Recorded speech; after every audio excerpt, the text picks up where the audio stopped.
সালামু আলাইকুম ফ্রেন্ডস। শুরু হয়েছে যে গণভোটটা বাংলাদেশের মধ্যে, যদিও আমি ফার্স্ট গণভোট দেখছি, গণভোট আরও কয়েকবার হলেও ফার্স্ট গণভোট শুনতেছি।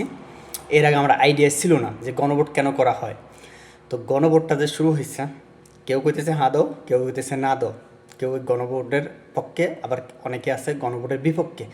তাইলে চলেন, পক্ষে থাকলে কি হবে, গণভোট দিলে কি লাভটা হবে জনগণের, তো দেখে আসি। এই গণভোটে হ্যাঁ বা না ভোট দিতে হবে। হ্যাঁ ভোট দিলে কি কি পাবেন? আপনি 12টা জিনিস পাবেন। 12টা কিভাবে আগামী রাষ্ট্র চলবে সেটা ঠিক করতে পারবেন। কি কি সেটা? আপনি কি এমন একটা বাংলাদেশ চান যেখানে তত্ত্বাবধায়ক সরকার, নির্বাচন কমিশন, সরকারি কর্ম কমিশন মানে যেটাকে পিএসসি বলা হয়, এটা গঠনে সরকারি দল এবং বিরোধী দল একত্রে কাজ করবে? সুন্দর কথা না? 2 নাম্বার, সরকারি দল ইচ্ছা মতো সংবিধান সংশোধন করতে পারবে না। সুন্দর না কথাটা? 3 নাম্বার, সংবিধানের গুরুত্বপূর্ণ পরিবর্তনের ক্ষেত্রে গণভোটের বিধান চালু হবে। সুন্দর না? আমরা সবাই মিলে ভোট দিয়ে ঠিক করব।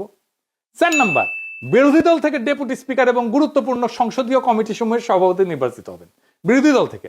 সুন্দর না? যত মেয়াদী হোক, কেউ সর্বোচ্চ 10 বছরের বেশি প্রধানমন্ত্রী থাকতে পারবে না। সংসদের নারীর প্রতিনিধিত্ব পর্যায়ক্রমে বাড়বে। ক্ষমতার ভারসাম্য প্রতিষ্ঠার জন্য পার্লামেন্টে একটা উচ্চ কক্ষ গঠিত হবে। দেশের বিচার ব্যবস্থা স্বাধীনভাবে কাজ করবে। সুন্দর কথা না? আপনার মৌলিক অধিকারের সংখ্যা বাড়বে। দণ্ডপ্রাপ্ত অপরাধীকে রাষ্ট্রপতি ইচ্ছামতো ক্ষমা করতে পারবে না। রাষ্ট্রপতি এবং প্রধানমন্ত্রী ক্ষমতার মধ্যে ভারসাম্য থাকবে। রাষ্ট্রভাষা বাংলার মর্যাদার পাশাপাশি অন্যান্য জাতিগোষ্ঠীর ভাষাও সাংবিধানিকভাবে স্বীকৃত হবে। সব সুন্দর কথা না? 12টা কথা। হ্যাঁ ভোট দিলে সবগুলা পাবেন, এই যতগুলো আছে সবগুলো। না ভোট দিলে কিছুই পাবে না ভোটের মধ্যে যদি সংখ্যা বেশি পড়ে তাহলে কি হবে? তাহলে এই জিনিসগুলো হবে না। আর আর কি হতে পারে? হা ভোটের মধ্যে যদি হা ভোটটা কম হয়, যদি না ভোটে হয়, এতে কি ক্ষতি হতে পারে? গণভোট যদি ফেল করে, আমি বলে দিলাম আজকে ছোট মুখে, সবাই কিন্তু বিপদগ্রস্ত হবেন। আওয়ামী লীগ সংবিধানটাকে এমনভাবে ব্লক করে রাখছে, ওটার ভিতরে আপনি ঢুকতেই আপনি দেখেন না, আমার তো বলার দরকার না, আপনি ঢুকতে পারেন কি না।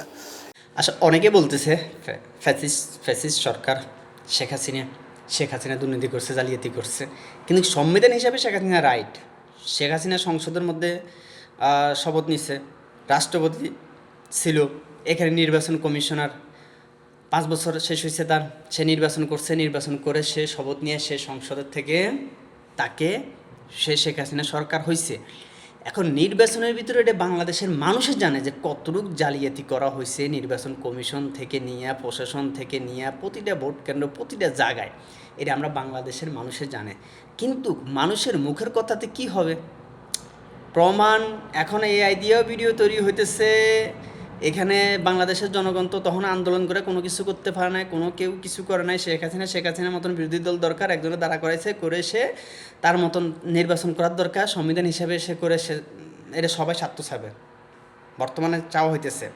তা আমাদের দেশের আমরা সবাই স্বার্থবাজ, নিজের স্বার্থ হিসাবে তো নিজেরা কাজ করবো। তো শেষ যেভাবে তার স্বার্থ ছিল সেইভাবে কাজ করে গেছে। এখন শেখ হাসিনা তো কোনো কিছুই করে নাই। শেখ হাসিনা না তো পদত্যাগ করছে, প্রধানমন্ত্রী শেখ হাসিনা বর্তমানে আছে। তো এই যে প্রধানমন্ত্রী যে ছিল, তাকে জনগণ যে সমর্থন করতো না, এই না ভোট আর হ্যাঁ ভোটের মাধ্যম দিয়েই আমাদের বাংলাদেশের মধ্যে এটাই প্রমাণ হবে। এবং সবাই মিল্লা হ্যাঁ ভোট দেওয়ার দরকার। এই যে ছাত্ররা যে আন্দোলনটা করছে, ছাত্রদের পিছিয়ে অভিভাবক ছিল, রাজনৈতিক দলের লোকজনও ছিল। ছাত্ররা তো একা রাস্তার মধ্যে আন্দোলন করেন নাই। জামাতি হোক, শিবির হোক, জামাত হোক, বিএমপি হোক, এবং সাইনবোর্ড কেউ ছিল না, কিন্তু কি আন্দোলনের পিছনে সবাই ছিল। তো সাইনবোর্ড কেউ ছিল না, আন্দোলনের পিছনে কিন্তু অনেক লোকজন ছিল। নাম ছিল কার? ছাত্র। নাম ছিল ছাত্র আন্দোলন। ছাত্ররা আন্দোলন করছে, ছাত্ররা এগুলো সরাইছে। তো এইখানে পরিবর্তন যদি না আসে, তাহলে ছাত্ররা দোষী। ছাত্ররা দেশের বিরুদ্ধে